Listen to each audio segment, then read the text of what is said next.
নান্দাইলে দাপ্তরিক নীতি লঙ্ঘন করে সরকারি সভায় সাংবাদিক সভাপতি ও সঞ্চালক। ময়মনসিংহের নান্দাইলে জাতীয় মৎস্যপক্ষ 2026 উপলক্ষে আয়োজিত সরকারি এক মতবিনিময় সভায় দাপ্তরিক নীতিমালা লঙ্ঘনের অভিযোগ উঠেছে।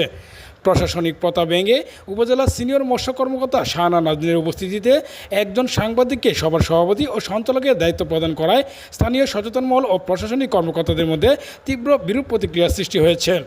সোমবার 17 আগস্ট দুপুরে নান্দাইল উপজেলা প্রশাসনিক সভাকক্ষে সিনিয়র উপজেলা মৎস্য কর্মকর্তা কার্যালয়ের উদ্যোগে মৎস্য সম্পদ সংরক্ষণ ও টেকসই উৎপাদন বিষয়ক এই মতবিনিময় সভা অনুষ্ঠিত হয়।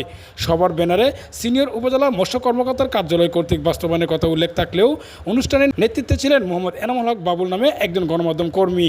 অনুসন্ধানে জানা যায়, সরকারি দাপ্তরিক নীতিমালা অনুযায়ী কোনো প্রশাসনিক সভায় সাংবাদিকের সভাপতিত্ব বা সঞ্চালনার সুযোগ নেই। অথচ উপজেলা সিনিয়র মৎস্য কর্মকর্তা শাহানা নাজনীনের সশরীরে উপস্থিত থাকা সত্ত্বেও স্থানীয় সাংবাদিক মোহাম্মদ এনামুল হক বাবুলকে সভার সভাপতি ও সঞ্চালকের আসনে বসানো হয়। মাত্র 1 ঘন্টার এই সভায় 21 জন সাংবাদিক ও 8 জন মৎস্য চাষী উপস্থিত ছিলেন। নিয়ম অনুযায়ী এ ধরনের অনুষ্ঠানের সঞ্চালনার দায়িত্ব পালন করার কথা ওই অফিসের কোনো কর্মকর্তার। এ বিষয়ে জানতে চাইলে নান্দাইল উপজেলা সহকারী মৎস্য কর্মকর্তা মোজাম্মেল হোসেন ভূঁইয়া বিস্ময় প্রকাশ করে বলেন, সাংবাদিক কেন সভাপতি ও সঞ্চালনার দায়িত্ব পালন করেছেন তা আমার জানা নেই, তবে নিয়ম অনুযায়ী সঞ্চালনার দায়িত্ব ছিল আমার। ঘটনার সত্যতা স্বীকার করে নান্দাইল উপজেলা সিনিয়র মৎস্য কর্মকর্তা শাহানা নাজনীন বলেন, দাপ্তরিক নিয়ম নেই, তারপরেও ওনাকে সাংবাদিককে বলা হয়েছে। তবে প্রতিবেদনে সভাপতি কথাটি বাদ দিয়ে সঞ্চালনায় ছিলেন একথা লিখে দেন। নান্দাইল উপজেলা নির্বাহী অফিসার ইউনু ফাতেমা জান্নাত বলেন, বিষয়টি আমার জানা নেই, তবে খোঁজ নিয়ে বিষয়টি দেখা হবে। এটা কি সাংবাদিকদের সাথে মতবিনিময় সভা না মৎস্য চাষীদের সাথে মতবিনিময় সভা? ওরকম কোনো উল্লেখ নাই, মানে একটা মতবিনিময় সভা। ও, আমি শুনছিলাম যে আজকে সংবাদ সম্মেলন, না কিন্তু না ব্যানারে সংবাদ সম্মেলন নাই।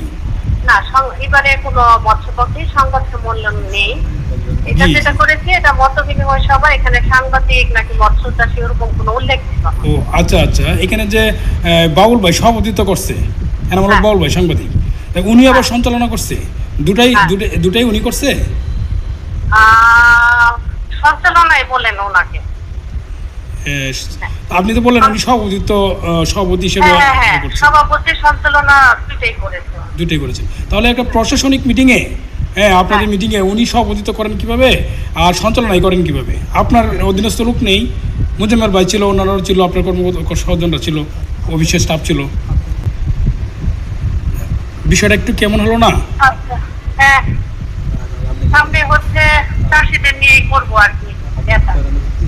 আপনি কি তাহলে আজকে অনুষ্ঠানের প্রধান অতিথি ছিলেন? ওরকম প্রধান অতিথি ওরকম না, এটা একটা মতবিনিময় সভা, এটা বলতে পারেন। যেহেতু সিনিয়র উপজেলা মৎস্য কর্মকর্তার আয়োজনে বা বাস্তবায়নে, তো সেখানে আপনি সভাপতি অথবা আপনার যে সহকারী যিনি আছে উনি সঞ্চালক হবে, কিন্তু ওনাকেই একজন সাংবাদিককে সভাপতি দিচ্ছেন, আবার সঞ্চালনার দায়িত্ব দিচ্ছেন। আমি বুঝলাম না ব্যাপারটা, এটা কীভাবে হয়? এটা আজকে যদি সংবাদ সম্মেলন করতেন তাহলে মেনে নিতাম যে একজন সাংবাদিককে সভাপতির দায়িত্ব দেওয়া হয়েছে বা সঞ্চালনা দিতে হয়েছে। এটা কি নিয়ম আছে কোনো, যে অন্য সাংবাদিককে বাইরে কেউকে মানে সভাপতি করা যায় বা সঞ্চালনার দায়িত্ব দেওয়া যায়? না, এরকম কোনো নিয়ম নাই। এটা আপনারা ছিলেন থেকে একজনকে নিয়ে, আমাদের যেহেতু লোকজন কম, এজন্য ওনাকে নিয়ে করা। আচ্ছা ঠিক আছে, আজকের যে আবার যে জনবহুল স্থানে যে আপনার করার কথা প্রদর্শনী, চিত্র প্রদর্শনী, সেটা কি হয়েছে? না না, এটা এখন করবো। আপনার কোনো কথা থাকলে অফিসে আসেন, আমি অফিসে আছি। জি জি জি, না ওই সময় তো প্রদর্শনী করাইছেন একটা, এখন কি জনবহুল স্থানে করবেন কিনা না সম্মেলন কক্ষে শেষ করে দিচ্ছেন? ওই সময় একটা প্রদর্শনী তেমন করি নাই, এটা এখন করবো। এখন উপজেলার সামনে আসতে পারেন, আমি অফিসে আছি। আর যদি কোনো আপনার কমপ্লেন বা কথা থাকে আপনি আসেন, অফিসে আসেন। জি জি, আচ্ছা, থ্যাংক ইউ। আচ্ছা ঠিক আছে। জি জি।